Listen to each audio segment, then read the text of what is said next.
रूस और यूक्रेन के बीच पिछले करीब 15 महीनों से युद्ध जारी है, लेकिन अब तक ये जंग किसी निर्णायक फैसले पर नहीं पहुंची। इस बीच कई बार रूस के ताबड़तोड़ हमलों से यूक्रेन के कई शहर को जमींदोज किया गया, लेकिन यूक्रेन किसी भी कीमत पर झुकने को तैयार नहीं है।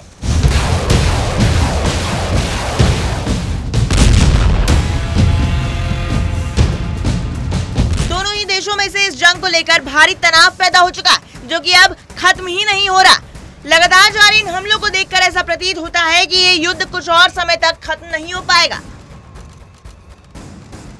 इसी क्रम में रूस ने राजधानी कीव को निशाना बनाकर हवा, जमीन, पानी तीनों दिशाओं से हमले किए थे। भीषण हवाई हमले के बाद यूक्रेन ने अपने जवाबी हमले में यूक्रेन के एयर डिफेंस सिस्टम द्वारा दागी गई सभी 18 मिसाइलों को मार गिराया था। इस बात की जानकारी यूक्रेनी अधिकारियों की तरफ से दी गई। ऐसे में अब रूस किसी भी कीमत पर ये युद्ध जीतना चाहता है और इसके लिए वो किसी भी हद तक जाने को तैयार है।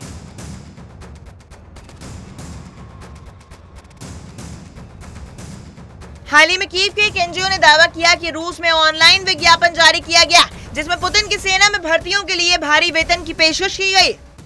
इस ऑनलाइन ऐड में आर्मी में शामिल होने के लिए जिस वेतन का प्रस्ताव दिया जा रहा है, उसकी रकम रूस के औसत वेतन से तकरीबन 8 गुना ज्यादा है। यूक्रेन युद्ध पीड़ित फाउंडेशन द्वारा जांचे गए डेटा से इस बात का पता लगाया गया।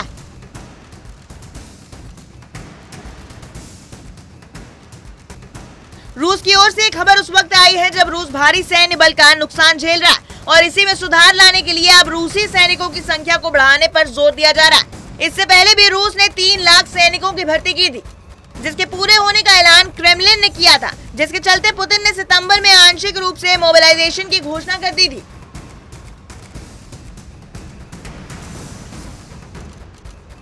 रूस के औसत वेतन की बात करें तो वो हर क्षेत्र के हिसाब से अलग अलग होता है, लेकिन फरवरी के आंकड़ों के हिसाब से रूस का राष्ट्रीय औसत करीब 63,000 रबल था। इसके बाद युद्ध की भर्तियों के लिए औसत वेतन को पहले से बढ़ाकर 3 लाख रबल कर दिया गया। अब रूस की तरफ से जारी किए गए विज्ञापन में इस वेतन को बढ़ाकर 4 लाख रबल कर दिया गया।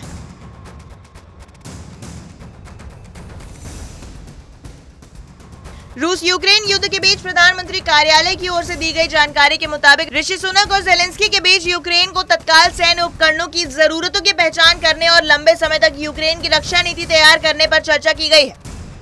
जंग में रूस का सामना करने के लिए ब्रिटेन की तरफ से यूक्रेन को 100 एयर डिफेंस मिसाइल और अटैक के लिए लंबी रेंज वाले ड्रोन दिए गए। इस मुलाकात में जेलेंस्की ने आसमान पर आर्मी कंट्रोल को लेकर जेट कोलिजन के मुद्दे पर भी बात की थी।